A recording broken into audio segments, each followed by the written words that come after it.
So you hear about AI breakthroughs all the time, right? It's constant. But it can be really tough to connect the dots and see how any of it actually affects the real world. Today, we're going to cut through all that noise. We're going to look at how AI is actually moving from our phones into our workplaces and is now starting to power the entire global economy. Let's dive in. First, we'll look at AI as your personal co-pilot, something that helps you in your day-to-day. Then, we'll see how it's actually joining the workforce. From there, we'll watch it take the leap into the physical world, see how it's fueling the global economy, and finally, we'll wrap it all up by asking the really big question: are we actually ready for what's coming next?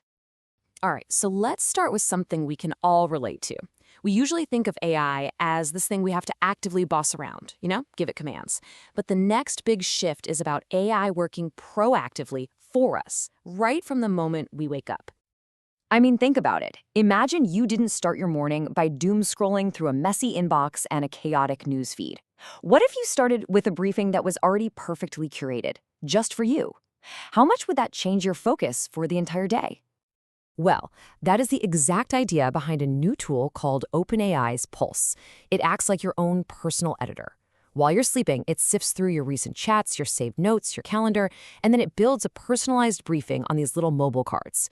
The whole point is to get you up to speed without all the usual digital noise. Now, what makes Pulse so interesting isn't just that it pulls in information, it's that it adapts. It plugs right into your key tools like Gmail and your calendar, and this is the crucial part: it learns from your feedback. A simple thumbs up or thumbs down today teaches it what you want to see tomorrow. The goal is to build a brand new habit, to stop reactively scrolling and start proactively focusing. Okay, so AI is getting our mornings organized. That's great. But how does it actually stack up in the professional world? Well, for the first time ever, we have benchmarks that aren't just testing AI on abstract puzzles, but on the real-world tasks that actually make up our jobs. It's called GDP-Val. And here's why it's such a big deal. It moves the goalposts from academic prompts to authentic work. The models are given real context, real files, and then they're asked to produce the stuff we actually create at work: documents, slides, spreadsheets, even complex things like engineering blueprints and nursing care plans. And the results are, well, they're pretty stunning. On these real-world tasks, Anthropic's Claude Opus 4.1 either wins or ties against a human expert almost half the time. GPT-5 is right on its heels. Now, to put that into perspective, just 15 months ago, GPT-4o was stuck out at 13%. That is a huge leap in capability in a very short time. And it's not just about quality. There's also the economic side of it. These models completed the tasks about 100 times faster and 100 times cheaper than their human counterparts. But, and this is a really, really important but, that number doesn't include all the hidden costs, like human oversight, integration, and all the back and forth that defines pretty much any real project. And this points to a massive blind spot in these otherwise impressive benchmarks. As Implicator.ai puts it, they're missing the messy reality of what a job actually is. The collaboration, the endless drafts, the client feedback, and, yeah, even the office politics. This lays out the gap perfectly, right? GDPVol is fantastic at measuring a static, one-shot task, like creating a first draft. What it completely misses is the entire workflow that happens after that first draft. The revisions, the team debates, adapting when a client changes their mind. The actual job.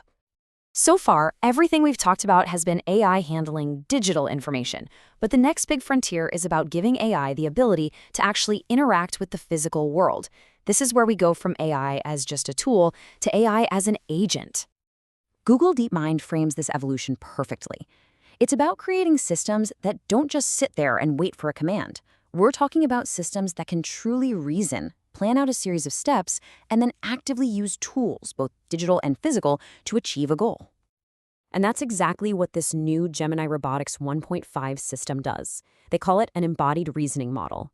It can take a request, break it down into a multi-step plan, use tools like Google Search if it needs more information, and then actually direct a robot's actions. It can even transfer a skill it learned on one type of robot to a completely different one.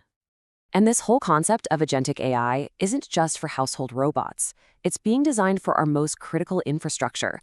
Take, for example, something called an Operational Digital Platform, or ODP.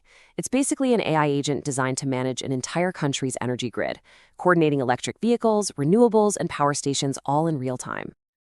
Now, to deploy a system that's so critical, you need incredible rigor. You can't just wing it.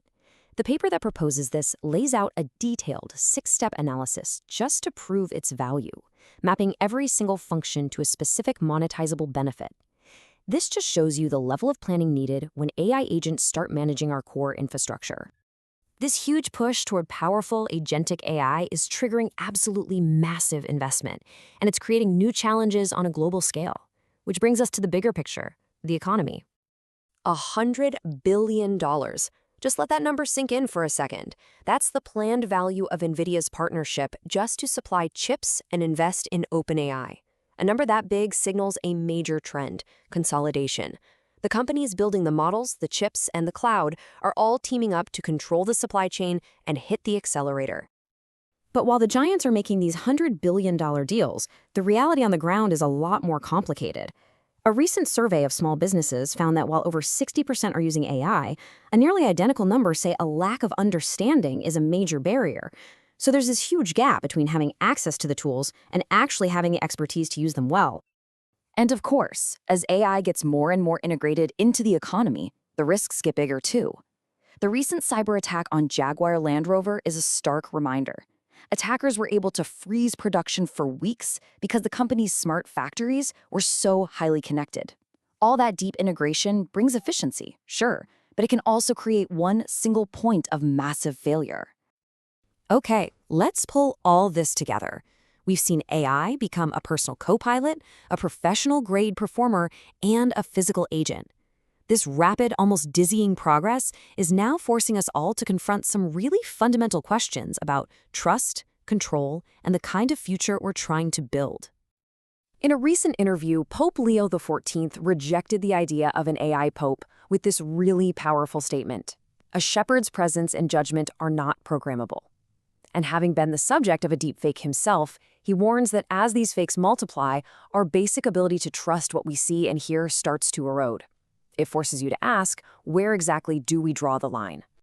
And it's absolutely crucial to remember that all of these abstract ethical debates are powered by something very real and very physical. The entire AI ecosystem runs on these massive data centers that are incredibly intensive when it comes to energy and water. The infrastructure itself, the concrete, the copper, the cooling loops, is becoming a new frontier for geopolitical competition.